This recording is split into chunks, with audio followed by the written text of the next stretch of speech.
Good morning, Darshan. Very good morning, Chetan. How are you?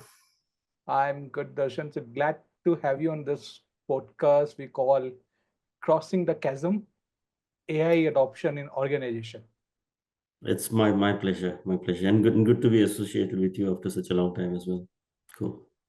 Yeah, So, yeah. Darshan, let's set the stage. What does crossing the chasm mean for you when it comes to AI adoption for organizations today? Yeah. So it's a very good question to start with. I would say that there are multifaceted challenges in the real life that we have seen. Okay, and every other technology innovation, or be it the industrial revolution, I'll go back to the industrial revolution. Things have kind of really changed the way we have been kind of looking at it. Okay, and in the recent times, if I go like 2 decades back, uh, the innovations from the IT industry have kind of significantly impacted, and then that's where I guess the AI, the machine learning stuff, and then we're talking of generative AI. Okay, these things have kind of really kind of gone up to a different mark, and that's where I think the changes would occur. So that's what I would kind of say: crossing the line, crossing the change, and kind of looking at more and more efficient and more dependable outcomes from an industry and an individual perspective, and also from businesses, obviously, for sure. Yeah. Yeah, that's a good start, Darshan. So, Darshan, PibyThree has been making some bold moves for the last few years, and I've been following it. Data, cloud, AI, analytics, and the tagline Yeah. transforming clients for the future, transforming enterprise for the future. That's For the what your future. Yeah, tagline yeah, yeah, says, yeah, right? yeah, yeah, yeah, And yeah. Darshan, I know you for quite some time. Your Mhm. professional journey from a developer to entrepreneur has been transformational in itself. Yeah, yeah. How has that impacted the PibyThree inception and the growth moving forward? So I'll have a very small story about the tagline. Okay, and this goes like 3 years back when we're three founders. So we started with some thought process, some blackboarding, kind of getting into the groove, and it was really a bold move for us. We never realized what we were doing then. It was just kind of a startup. Let's kind of do something. So we kind of had all our deck and everything. The tagline, actually, what we were meant to was building enterprises for future. Okay, I think we thought so much over a period of time that transformation happened that it got relabeled to transforming enterprise for future. But anyways, the meaning remains same. Essentially, what we cater to is helping the businesses. So we coming from a industry, from an IT background, spending like more than a couple of decades and looking at various industries. For example, I've worked in the pharma side, the financial services, the retail, seen large organizations. But somewhere there was kind of a thought in mind that technology is always an enabler. It's the second in line. Innovations can happen in technology and have happened in technology, which should be benefited to the businesses. Okay. And it could be a IT services business, what we do as PibyThree, or it could be kind of a reseller. Somebody is trying to do some manufacturing. So the automation, the technology which can be used to do things better. The times when we started our first project, we were talking about data warehouse. The concept was there, but still it was being kind of harnessed and large amount of data was kind of being picked up. But with cloud and data kind of mashing things together, things really, I think, exploded. And then that's what we saw post 2013. And so there was a lot of innovation from a cloud perspective. The market players, what we kind of see, the hyperscalers, plus other players came into market, the products, the services lines. So eventually, I would say it's an amalgamation of things which have happened, and that it is continuing to explode. So to answer your question, I mean, it is more catering to the industry needs, more catering to how quickly we can turn around. Now, no longer we see projects which are like 5 years, 10 years development projects. Development projects are like quick ones, 6 months, 3 months. People want to get out of it as soon as possible. And that's where I would say technology comes into picture. So That is the segment that we want to cater to. That's where PibyThree comes into picture. How we can churn things faster and quicker for our customers. How we can enable our businesses, our customers, our clients to do things more in the shortest amount of time, and leverage technology on the way to kind of get it faster, get it cheaper, and kind of at the right quality and the composition from a business's perspective. So that's where we are kind of heading for. Yeah.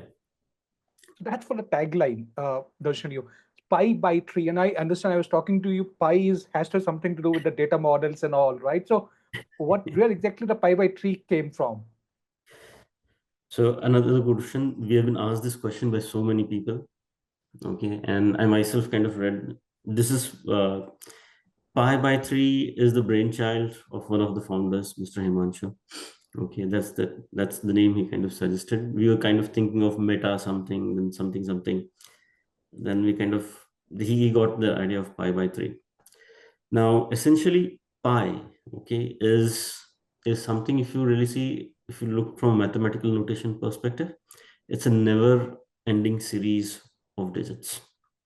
And what we say is it can encapsulate your name, my name. It's a never-ending series. It can showcase our date of birth, our credit card numbers, our addresses, whatever your ticket number, where you're traveling. So it is the entire universe. And in the Hindu literature, we say that it's the Brahmand. Okay. So it all resides in that encapsulation of pi. And hence we chose the number pi.